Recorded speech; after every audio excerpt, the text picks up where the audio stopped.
Hi, I'm Calian. And I'm Amer, Jandali, and we're both social innovators that are really passionate about the environment.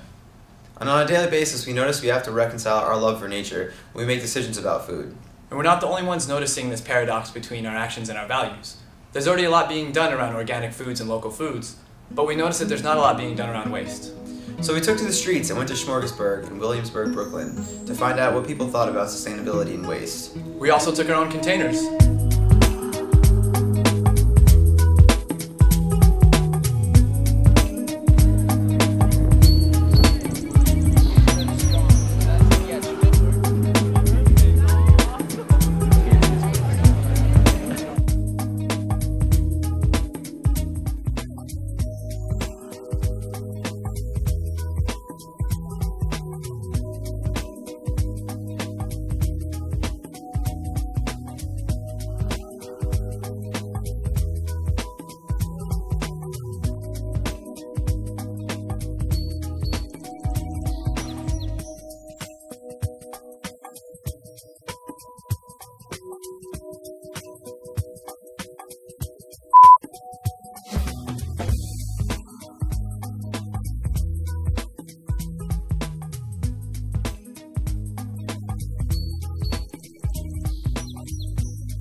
We did a little research to try and understand the trash problem better.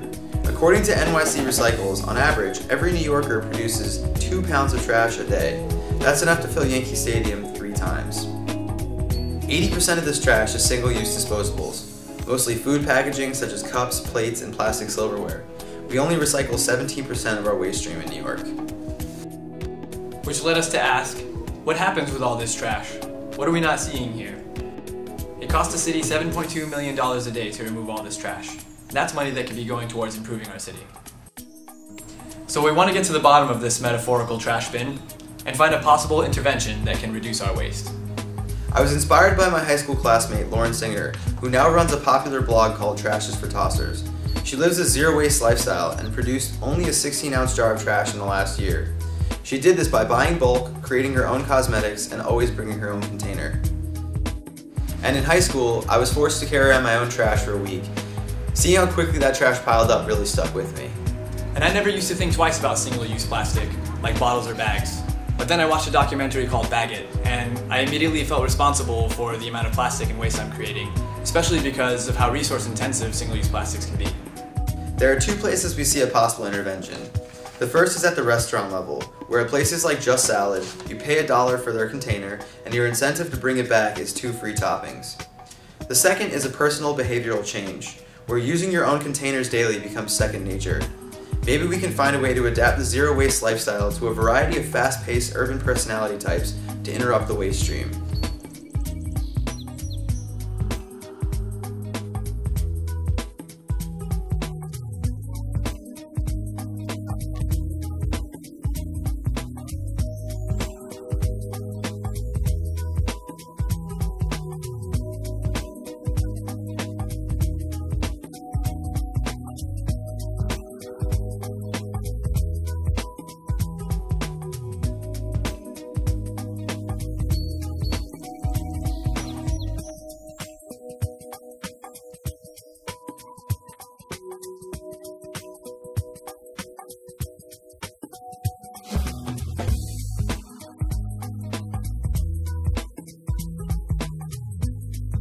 We're both really excited to work on this problem together.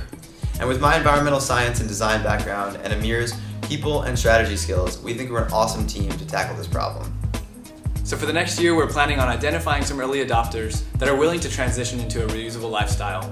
We want to shadow them and learn about their transition, see maybe where we can uncover some insights about the process. We also want to look deeply into the psychology of decision making and the awareness behind aligning our actions and our values. We also want to talk to the Department of Health and try and understand why the stigmas are in place about restaurants taking some of your reusables, hopefully to remove those stigmas and make the process easier. We want to collect stories about restaurants who've tried to make this transition, as well as individuals like Lauren, who transitioned to a zero-waste lifestyle. We believe our research will lead us to a solution that will help us make a significant reduction in the amount of waste we produce, specifically disposable waste. As blooming social innovators, we're coming to see the world as a series of nested systems, just like the rainforest. We believe that our creating waste is actually an obstruction to these natural systems, and we believe that reducing our waste, in addition to recycling and reusing, is a fundamental solution to the problem. So follow our blog at disposabledilemma.tumblr.com for research updates, and you should also check out trashisfortossers.com for tips on reducing your impact and other zero-waste lifestyle tips.